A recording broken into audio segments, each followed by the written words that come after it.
અમદાવાદ વાદીઓ ચેતી જજો। પનીર, ક્રીમ, ઘી બધું જ હવે નકલી મળી રહ્યું છે।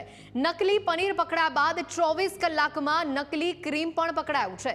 1295 કિલો નકલી ક્રીમનો જથ્થો પકડાયો છે। નાના ચિલોડાના શ્રીનાથ એસ્ટેટમાંથી શંકાસ્પદ ક્રીમ પકડાયું છે। નકલી ઘી બનાવવા માટે આ ક્રીમનો ઉપયોગ થતો હતો। કોર્પોરેશનના આરોગ્ય વિભાગની મોટી કાર્યવાહી અહીંયા સામે આવી છે। એએમસીના આરોગ્ય વિભાગે દરોડા પાડ્યા। ક્રીમમાં ભેળસેળ કરી લોકોના આરોગ્ય સાથે કરવામાં આવતા હતા છેડછાડ। અસલી ક્રીમમાં મિલ્ક પાવડર અને પામોલિયન તેલની ભેળસેળ કરી નકલી ક્રીમ બનાવવામાં આવતું હતું અને જેનો હવે પર્દાફાશ થયો છે। નકલી ક્રીમનું ગ્રામ્ય વિસ્તાર અને નાના માર્કેટમાં તેમજ અલગ અલગ ડેરીઓમાં પણ વેચાણ થતું હતું। ભેળસેળ કરનાર શિવશંભુ ડેરીના વેપારીએ ન્યૂઝ કેપિટલ સાથેની વાતમાં કહ્યું કે કિલોના 270 રૂપિયા ભાવે આ મળતું હતું। તેની ખરીદી કરી ભેળસેળ કર્યા બાદ કિલોના 290 રૂપિયાના ભાવે તેને વેચવામાં આવતું હતું। ફેટ અને વજન વધારવા માટે પામોલિન તેલનો ઉપયોગ કરવામાં આવતો હતો। હાલ શિવશંભુ ડેરીનું લાયસન્સ રદ કરી દેવામાં આવ્યું છે અને સેમ્પલ લેબ ખાતે મોકલવામાં આવ્યા છે।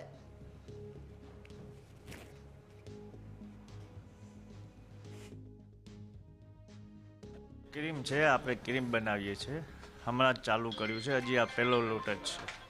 લઈને બનાવીને આમાં કાર્ટૂનમાં પેક કરીને કોલ્ડમાં મૂકવાની હતી। પછી ધીરે ધીરે ગ્રાહકો સેટ કરવાના હતા કે કોઈ ડેરીઓવાળા છે નાની નાની કે બહારગામ ક્યાંય સેટ કરવાના હતા।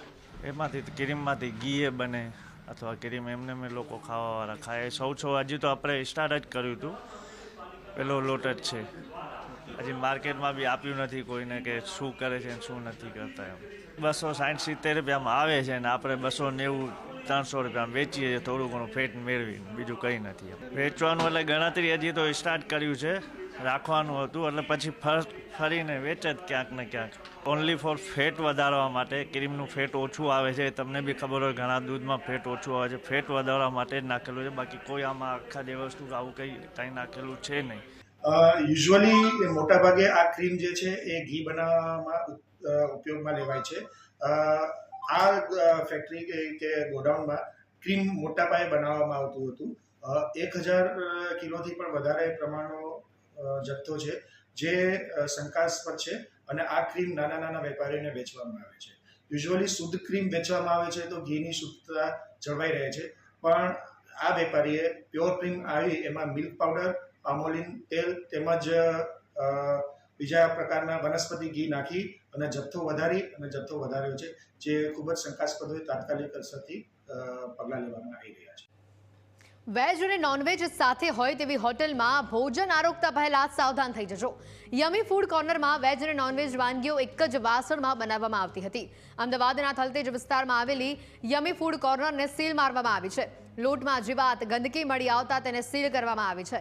આરોગ્ય વિભાગે 75 એકમોની તપાસ હાથ ધરી છે।